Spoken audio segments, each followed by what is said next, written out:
Well, I made another one of my executive decisions and this morning, and I decided, after looking the situation over, that I'm needing to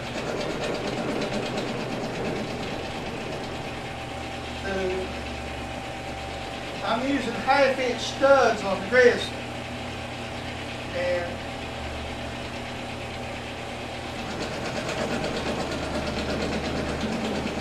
so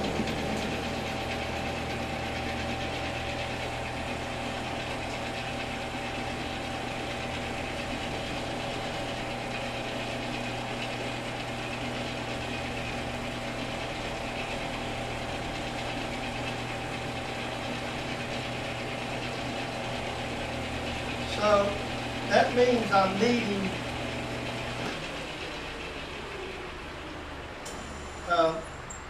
actually the holes are like 3/4.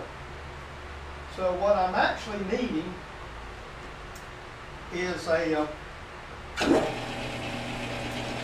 so I was just going to use washers, and since now I've had some time to think about it, I'm actually going to go ahead and I'm going to machine me some aluminum bushings to go in the machine base, so that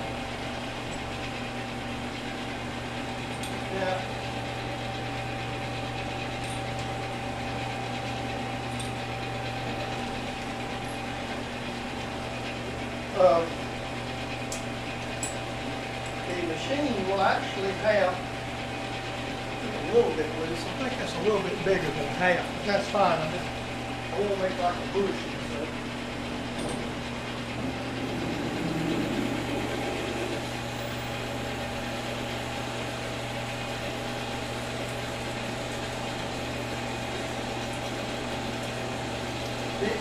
I've got a bunch of these 1-inch slugs I had bought off of eBay, and I'm going to, actually I saw one, but I realized, well, I've got these slugs.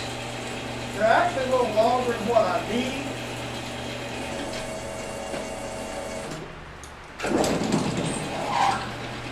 But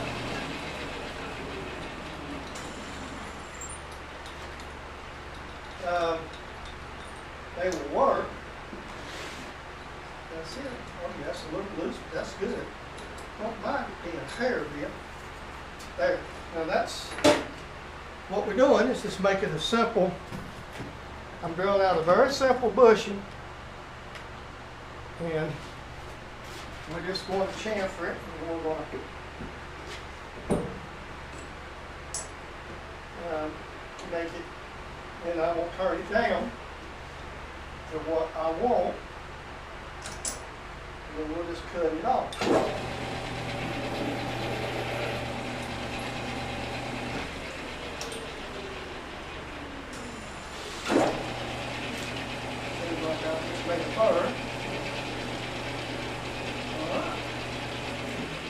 So I'll bring you back.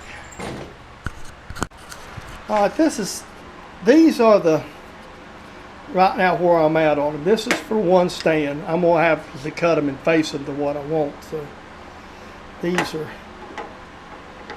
what we're looking for right there. That's a little long, so I may have to go up and adjust on them a little. But these are what we're looking for.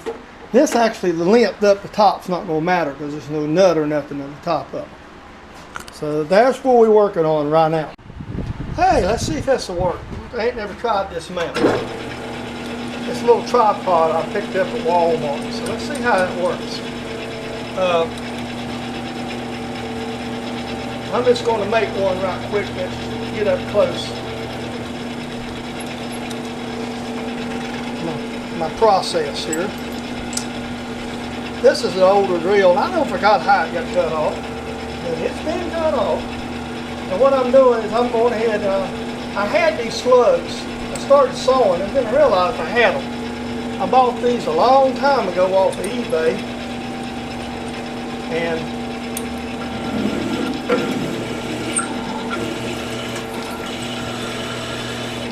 little old lathe does all right on aluminum, and it still don't take. You can't cut but about 30 thou, about 60 thou on the OD, about 30 thou depth to cut. And that's on aluminum. You just imagine what happens when you got to hold some steel with it. It's just not rigid enough to do anything. It's alright for light work. It'd be people who use these and make little miniature steam engines. You know, I may eventually do like Grizzly came and make little model air engines and stuff when I retire. Really haven't decided.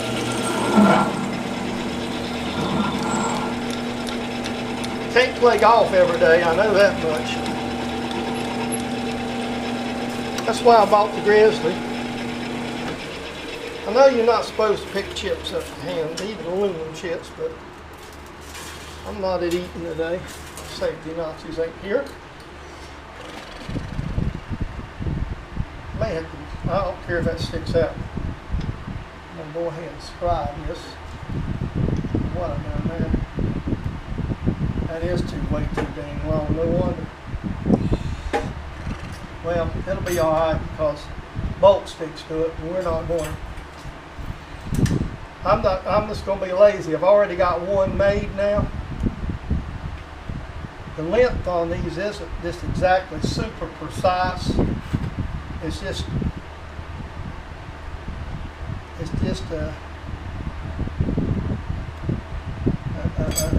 basically this the thickness of the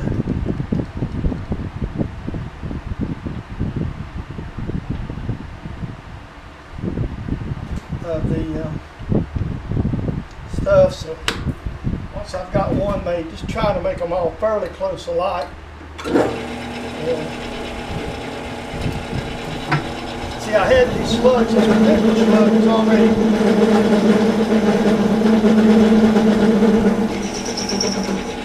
Check this, make sure it's going to be good. It's going to be another long one. Well, it's going to be more like this one. Yep. We don't care. But one thing I haven't done, and I just forgot my order of operations.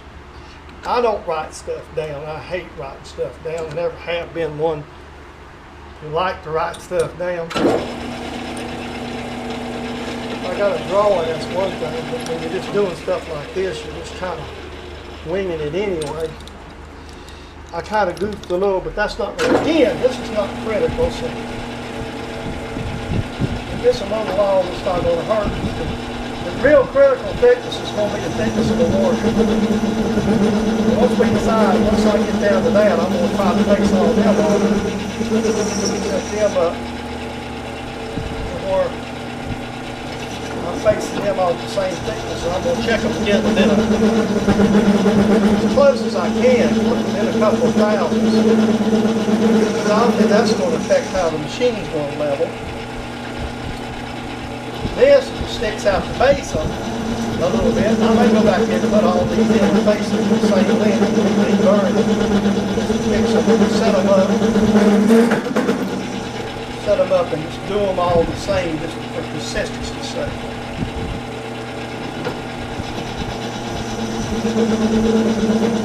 I'm just going to shoot the video and make it just more up close.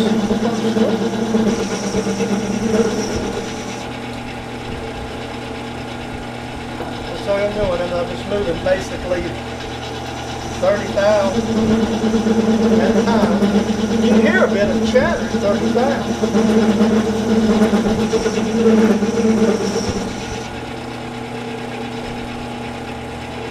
We're just going on down.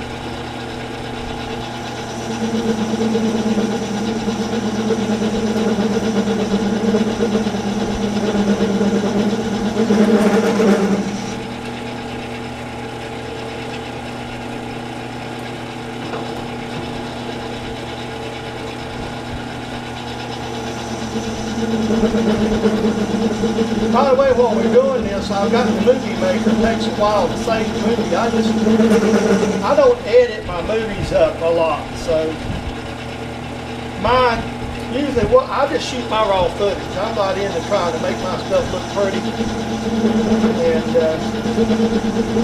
I really don't want to buy software, and I don't want to spend a lot of money to say it.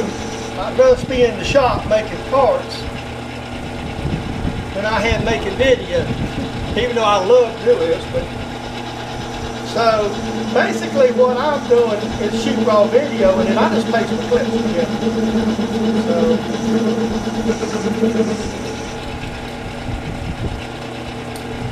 I'm getting down to the last go around here in a minute.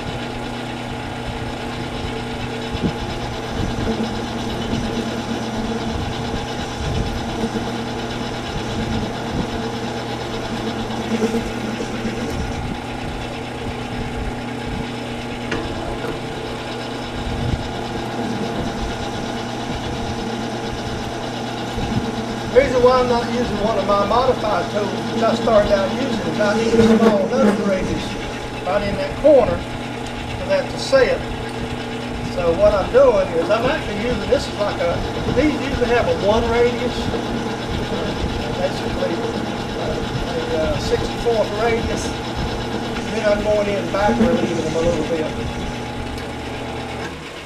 And like I say, this ain't exact. You don't see me grab my mics. All I want to do is just got as long as it's close. In fact, I want to slip in there a little bit, so I'm trying to cut them a couple, you know, they're 3 or 4 under is good. You see, you want a nice fit. This is just a bushing.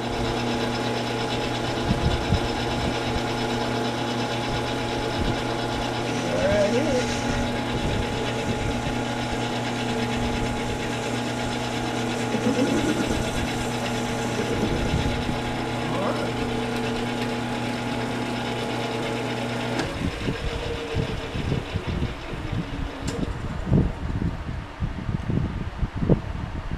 That's got a bit of a lip. Some odd reason right there.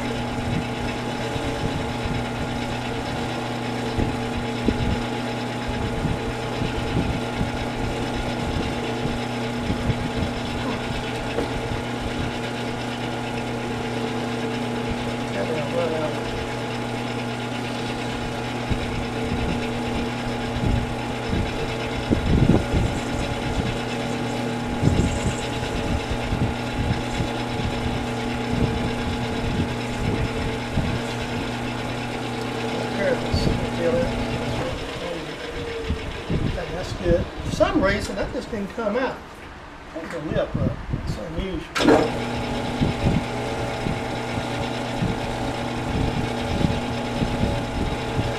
Alright, now we'll go in there and put that little relief in it.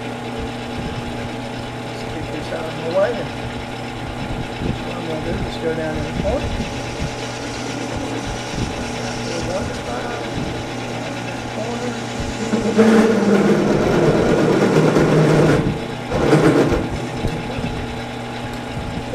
That gives us a little relief.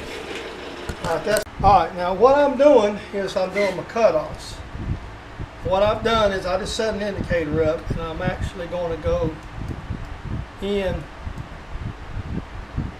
300 thou, and that's just going to give me a spot to work on.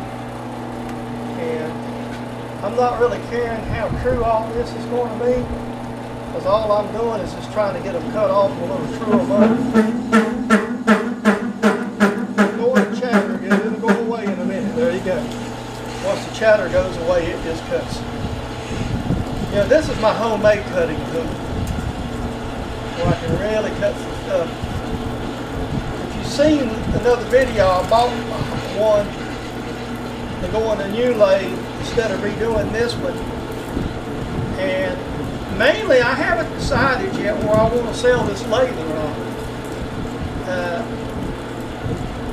I really, in a way, don't need it. But there's just times that I may want it, so I don't know. And just for stuff like chamfering, deburring, or something I don't want to tie to the lathe for. So it I may end up keeping it. I really just hadn't decided. I just put it over here out of the way. And drug it over here more or less. Wasn't intending on using it. Then I got thinking about the loose holes, and I decided that wasn't going to get it. So I decided I'd just go ahead and make these spacers this morning. So that's what I'm doing. There's a couple of them that was just really thick. This is the other one. I just didn't feel like putting them in the chuck wrist, putting a bunch of run out in them. I just rather face them off. I faced one off, but it looks crooked. It just didn't feel right. I didn't wasn't comfortable with it. So I've got a stop set, and I done the very first one I took down was one of these. You'll notice I got my CNMG back in there. Like I say, it works really good. It's just that it has a lot of nose radius. What I'm doing is I've got a stop set, and I'm just basically just move them off. Like I said, I was making these out of these slugs I had. And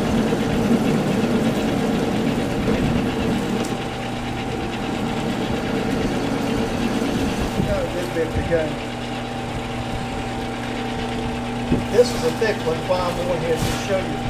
I've already got two already done. I've done the first real thick one, and it's already been, I already put it on the stand. And this one is the other thick one. I cut one of them off. I think one of them was a little thicker. It might have been that piece I sawed off, and it was a hair bit longer. But I just didn't feel comfortable.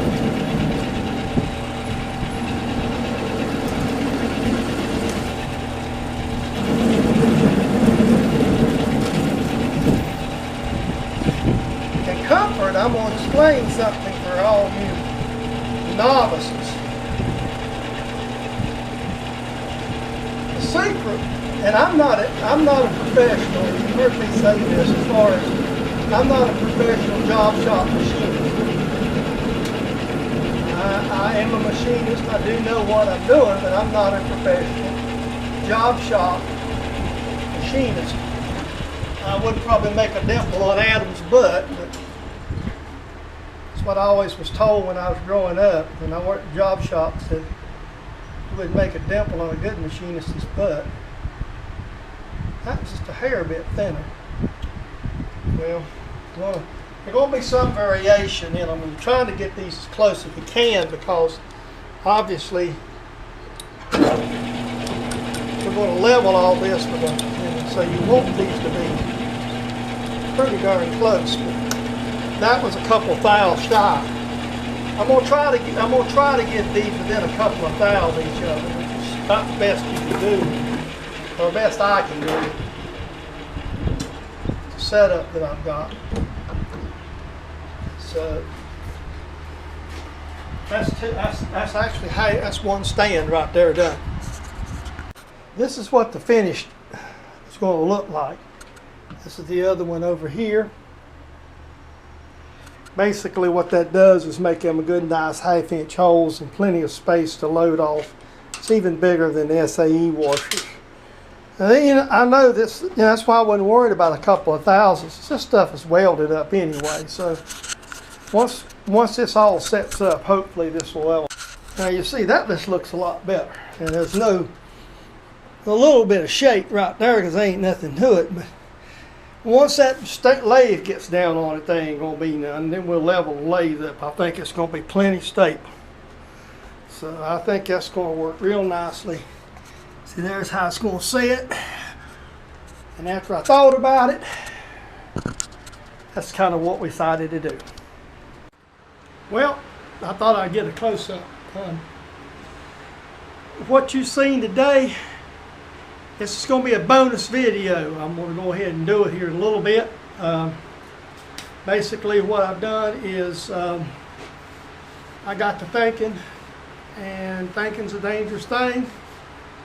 And so what I'm doing what I've done this morning is, excuse me, a little hot here. Made some spacers to fit the stands of the G750 lathe. Took the old Lathmaster out, got it wired. It's plugged up, so I have to run today. And we got her.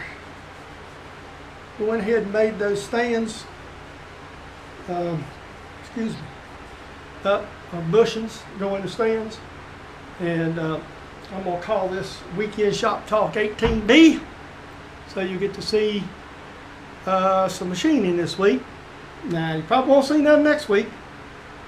Hopefully, if everything works out, the pads will be here next week. The oil for the machine I didn't send with you, so I done a little searching around. Grizzly wants to sell you a 5-gallon pail for about $200. If I want, I could use. So I done a little look at some alternate stands.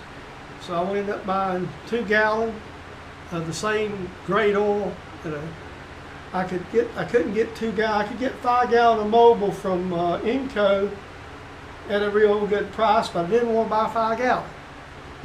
So Lathmaster car had it, and actually what I've done is I went ahead and got both of the oils. I just got the ISO spec oils, put in the machine, and so I ordered it at Lathmaster car last night, and basically my help set the lathe up. Probably be available next weekend. Hopefully I can get off from the meeting one afternoon. We get this sucker up. I've got the stands. I'll have my pads the next week from Inco. So the stands are ready to put the pads on. What I may do next week one evening is come down here and put the stand completely together, make sure it's going to fit in that area, and lay it out, and then have everything ready. We can set the lathe up when we get the engine hoist in here and do it. So hopefully we'll be able to show you the lathe being somewhat set up, and then I'll have to level it, and that's probably going to be another job, and get it leveled and wired, and get it motor, the bearing, all the break-in done, and the oil drained, and all the things they say you have to do. So we've got to get it all done. So hopefully by next week we'll have the Grizzly. I want to get the Grizzly running because I paid for it, obviously, and I'd like to use it just a little bit. I want to start on actually getting things made for the Grizzly. I want to go ahead, and I'm not going to put the indicator on my tailstock. I'm thinking I'm going to do similar right here. I'm just going to make something just like this. I like this for what I work with. It's plenty good enough. And probably I'll make my own work stop similar to this one, because I really use mine. I like it. Come in handy today making them bushings. Just kind of get it up, get it running, start on a couple of simple things that need to be done. Probably go to work on some of the tooling, dovetails. I'm still undecided. This tool here works good. I'm undecided on what I'm going to do yet. When I get the lathe up and start checking strokes, I may end up just milling down holders instead of dovetailing them. I ain't decided yet. Well, I'm going to check the stroke. I really like this method here, and I may end up with the Grizzly doing something similar. I just haven't. The only thing is, it's a piston quick change where this is a wedge, and it may not work quite as well. And I haven't really got down and looked at it. And I get the lathe up and running, that's when I'm going to investigate my tool a little better. So I'm sorry for looking around trying to think of things to tell you. So we've got projects. You've seen some in early shop talk is being put up today. You're going to see this video hopefully this weekend. So let's have a great day and great week next week, and we'll see you.